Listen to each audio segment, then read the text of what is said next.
bénéfice des futurs footballeurs un cadre de formation sport-études. Les composantes, on a préféré illustrer par un projet concret qui est Bnimilal. C'est le centre de formation de football Bnimilal. Donc, comme vous voyez, les principales composantes sont premièrement le pôle pédagogique. Donc, le pôle pédagogique. Après, il y a le pôle résidentiel, bien sûr, le bloc hébergement filles, le bloc hébergement garçons. Il y a bien sûr, évidemment, les terrains de football. Il y a un foyer, un pôle administratif, bien sûr, et le réfectoire et le pôle médico-sportif. Voilà. J'espère que je n'ai rien oublié. Je pense que le pôle pédagogique, j'ai commencé par ça.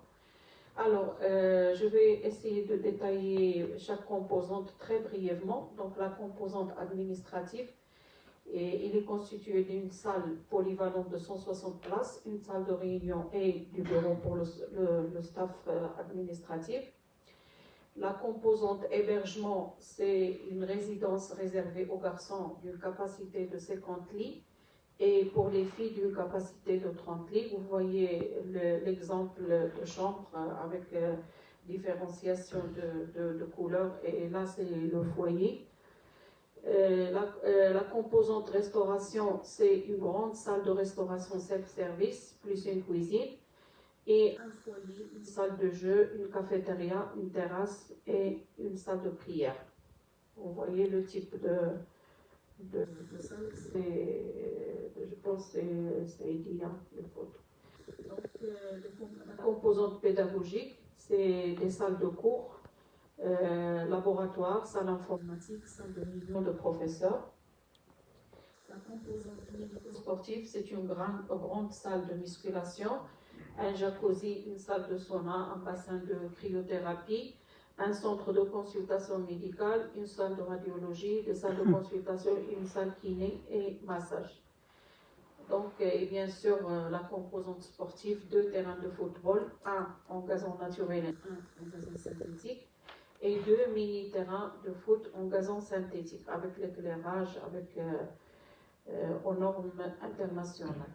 Donc là, c'est juste pour vous expliquer que quand on est en train de voir avec les architectes du projet la fonctionnalité du projet, donc c'est ça le schéma fonctionnel qu'on adopte, c'est-à-dire on fait l'accès principal, on passe par un pôle administratif et le fond du centre, c'est-à-dire le pôle médico-sportif, il est très proche des terrains de football et donc on rentre par le pôle administratif et en passant par le pôle médico-sportif, on accède au terrain. Ou bien sûr le pôle pédagogique et le pôle résidentiel de part et d'autre. Ça c'est juste la fonctionnalité qu'on impose aux architectes de ces projets.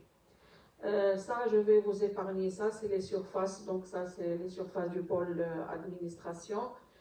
Particulièrement la salle polyvalente, il doit faire 200 mètres carrés. Pôle hébergement, il y a toutes les composantes avec les surfaces. Ça, je vais passer. Alors, concernant les styles. Mettre toute l'énergie, tous les efforts dans ce canal. Il faut qu'on se mette d'accord. Une bonne focalité. Je sais que tout le monde parle de la formation. Je sais que tout le monde est expert dans la formation. Je sais que tous les débats font appel à la formation. Mais les jeunes n'ont pas besoin de ça. Les jeunes ont besoin des personnes qui portent les projets pour les réaliser, pour les mettre en œuvre dans la réalité. On peut en parler pendant 10 ans. Ça ne changera pas d'accord. Il y aura toujours une autre génération qui va parler de la même chose, mais qui va parler autrement, avec des langues différentes, avec un vocabulaire différent. Et ça ne servira pas. Et c'est pour cela que moi,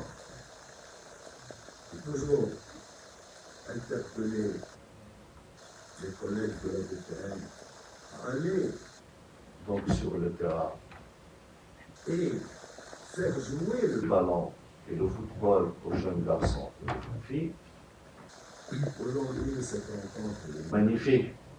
Tout à fait. d'abord, on est Tous ensemble, techniciens, responsables, présidents, on est là, on doit travailler.